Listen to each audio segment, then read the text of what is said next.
தேடுகிறாயோ அதுவும் உன்னை தேடிக்கொண்டிருக்கிறது. இதை நமக்கு ஒரு சயின்ஸ் பேஸில் பார்க்கலாமா? நம்ம வாழ்க்கையில் எப்பவுமே நம்ம பிரச்சனைகள், தோல்விகள் இதை பற்றியே யோசிச்சுட்டே இருந்தோம்னா அது சம்மந்தப்பட்ட விஷயங்கள் தான் நம்ம கண்ணில் படும்.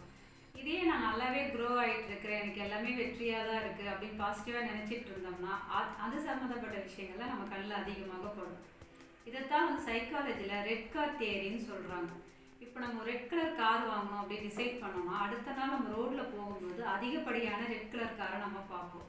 இப்போ இதுக்கு முன்னாடி ரோட்டில் ரெட் கலர் கார் போகவே இல்லையா என்ன, நம்ம அதில் கவனம் அதிகமாக செலுத்துகிறோம். நம்ம பிரெயின் அதை ஹைலைட் பண்ணி காட்டுது.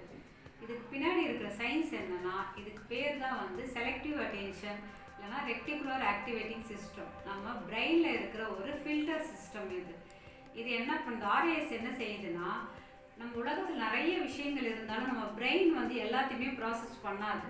நம்ம எதை ஃபோக்கஸ் பண்ணுறோமோ அதை மட்டும்தான் ஹைலைட் பண்ணி காட்டும். நம்ம என்ன நினைக்கிறோமோ அதை ஹைலைட் பண்ணி காட்டும். ஒரு எக்ஸாம்பிளுக்கு, எனக்கு ஒருத்தர் பிடிக்கவே இல்லை, நான் இப்போ வெளில கிளம்பும் பொழுது நான் அவங்கள பார்க்கவே கூடாது அப்படின்னு நினச்சிட்டு போகிறேன்னு வச்சுக்கோங்களேன். அவங்க தான் எதிர ஒரு ஆரஞ்சு கலர் சுடிதார் போட்டு கிராஸ் பண்ணி போவாங்க. நான் தான் அவங்கள பார்க்கக்கூடாது தானே நினச்சேன். அதுக்கு சப்ஜெக்ட் தான் முக்கியம், வேணும் வேணான்றதுலாம் முக்கியம் கிடையாது. அப்போ நம்ம எதை ஃபோக்கஸ் பண்ணுறோமோ அதை தான் பிரெயின் நம்மளுக்கு அதிகமாக ஹைலைட் பண்ணி காமிச்சிக்கிட்டே இருக்கும்.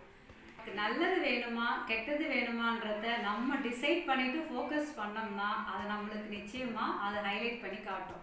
ஸோ மாற வேண்டியது உலகம் கிடையாது, நம்ம மட்டும்தான்.